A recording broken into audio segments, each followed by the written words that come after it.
Salut à tous, c'est François Rousseau. Si vous êtes passionné par les voitures, vous êtes au bon endroit. Continuez à regarder, on va entrer dans le vif du sujet.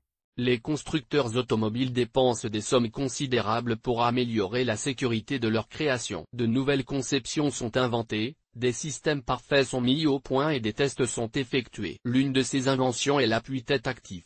Ces dispositifs sont situés dans la partie supérieure du siège de la voiture. Pour comprendre le principe de leur fonctionnement, il est nécessaire de faire une petite digression et une excursion dans le cours de la physique. Un accident de la circulation est dangereux non pas en raison de l'impact lui-même, mais en raison de la loi de la conservation de l'énergie. Par inertie, le corps continue à se déplacer dans la direction qui lui est donnée, puis reçoit une impulsion et change rapidement de mouvement. Sur son chemin, il rencontre des obstacles. S'ils sont souples, la personne n'est pas blessée en cas de collision. Ces obstacles sont la ceinture de sécurité et l'airbag. Lorsque le corps humain reçoit une impulsion pour s'arrêter brusquement ou effectuer un changement de mouvement soudain, une puissante impulsion remonte le long de la colonne vertébrale. Une partie est perdue en cours de route, mais le cou souffre encore beaucoup de l'impulsion qu'il atteint. À ce stade, les systèmes actifs du siège sont activés par le déplacement du corps, qui actionne le levier. L'appui-tête se déplace vers la tête et absorbe une partie importante de l'impulsion. Un bref déplacement permettra à la structure d'absorber cette énergie,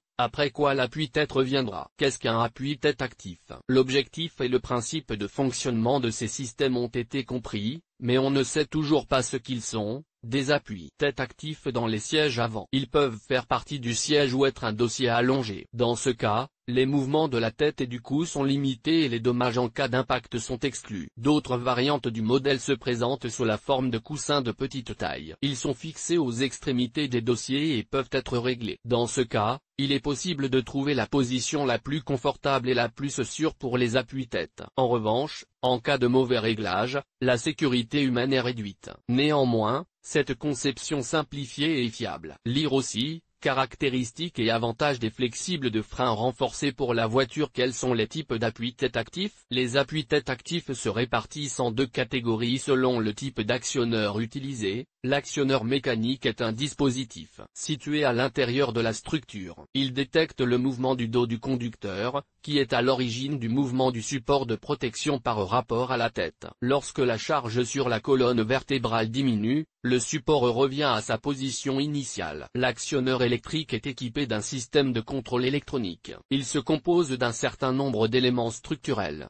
Le capteur de choc est situé à l'arrière du véhicule, l'unité de contrôle, l'actionneur. Lorsque le capteur est activé, un signal est envoyé à l'unité de contrôle. Il déclenche un clapet qui active le mécanisme d'actionnement des appuis-tête. Il existe également des appuis-tête actifs qui peuvent être installés sur les sièges avant et arrière. Ces dispositifs augmentent considérablement la sécurité non seulement du conducteur, mais aussi des passagers. Problème pouvant survenir. Appuis-tête actif à l'avant. Il s'agit certainement d'une invention utile qui accroît considérablement la sécurité d'une personne. En cas de collision avec un véhicule, ce type de conception est relativement récent et ne cesse de s'améliorer et d'évoluer. Malheureusement, les appuis-tête actifs posent souvent des problèmes. Le mécanisme se déclenche même avec une légère pression sur le siège, ce qui fait que la structure heurte la tête. Les rails de guidage peuvent appuyer sur le dos. Les clips ou les composants du mécanisme tombent en panne bien plus tôt qu'ils ne le devraient. Ce problème est dû à la mauvaise qualité des matériaux et au non-respect de la technologie lors de l'assemblage. Presque personne n'a jamais réussi à résoudre un tel problème par ses propres moyens. Avant l'expiration de la garantie, il est nécessaire d'exiger le remplacement du siège. Il est dangereux de conduire une voiture dont les appuis-tête actifs sont défectueux. Non seulement ils ne sont d'aucune aide en cas d'accident, mais ils peuvent aussi aggraver la situation et causer des dommages. Bien sûr, les appuis-tête actifs sont une invention utile qui nous protège en cas de danger. Mais leur conception est encore imparfaite et présente de nombreux problèmes. Nous espérons que,